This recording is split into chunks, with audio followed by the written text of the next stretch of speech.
We've talked about how momentum and force are connected. We've talked about how momentum and kinetic energy are connected. We've talked about how force and kinetic energy are connected. So now it's time to talk about how force and potential energy are connected. So to do so, we're going to look back at a very simple common example that we use a lot. So let's say we have a ball. It's at rest. We're going to drop it some height h above the surface of the earth. Okay, so we know that initially that means it has potential energy mgh, and when it hits the earth, it'll have potential energy 0. Because it's not moving, its initial kinetic energy is 0. Its final kinetic energy is 1/2 mv squared, where v is the velocity of the ball just before it hits the ground.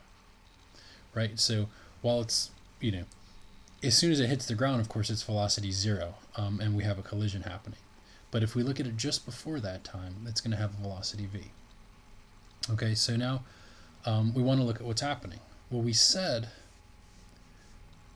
kinetic energy final is equal to the kinetic energy initial plus the work done on the system. Well, the final kinetic energy is 1/2 mv squared. And in the last unit we already looked at, we can just set the initial energy, mgh, is the energy, and that's also 1/2 mv squared, which is the final energy. So in other words, mgh is our final kinetic energy.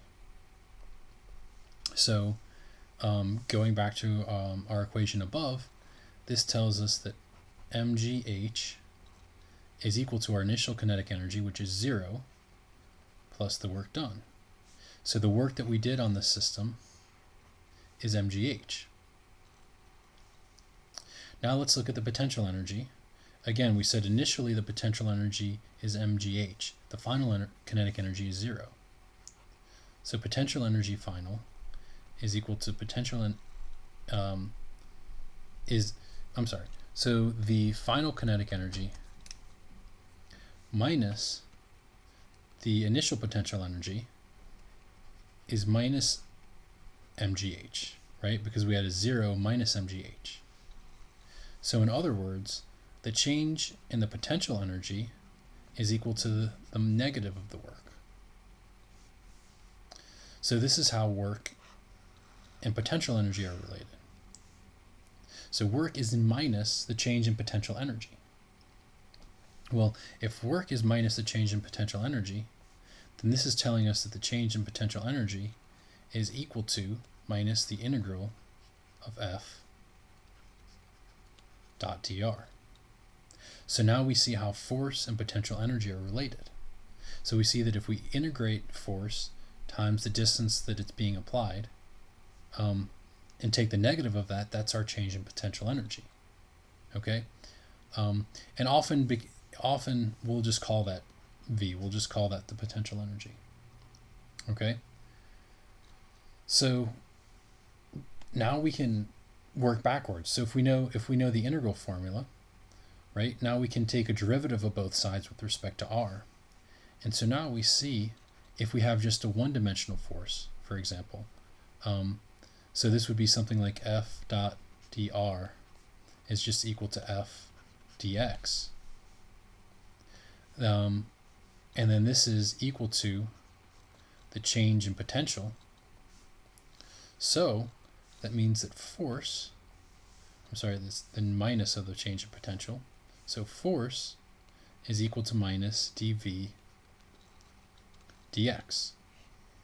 So if we take the derivative of the potential and add a minus sign, then that's equal to the force, the magnitude of the force. Similarly, if we integrate the force dot dr, then we get the change in the potential. Okay? But there's one extra thing I want to add, and that is we said that this is only true for one-dimensional motion, right? Because this is a dot product, so this is true in one dimension. What happens if we're in higher dimensions? Well, in that case, This isn't something you really need to know for your exam, but this is just something that's useful to know. So what we have is we actually have the force would be equal to minus something called the gradient of the potential energy. And then the gradient is an operator that's equal to d dx in the x hat direction, in the y hat direction the derivative with respect to y, in the z hat direction the derivative with respect to z. So we see that this is an operator, so that the gradient of v is just the gradient of v dv dx in the x direction, dv dy in the y direction, and dv dz in the z direction.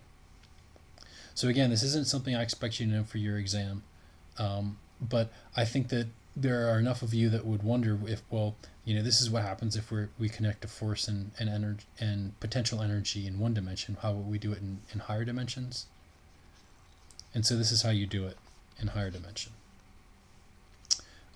So now we've really connected everything. We've connected forces to both kinds of energy and momentum. And so now I think we have a much more complete picture of how force, energy, and momentum all tie together.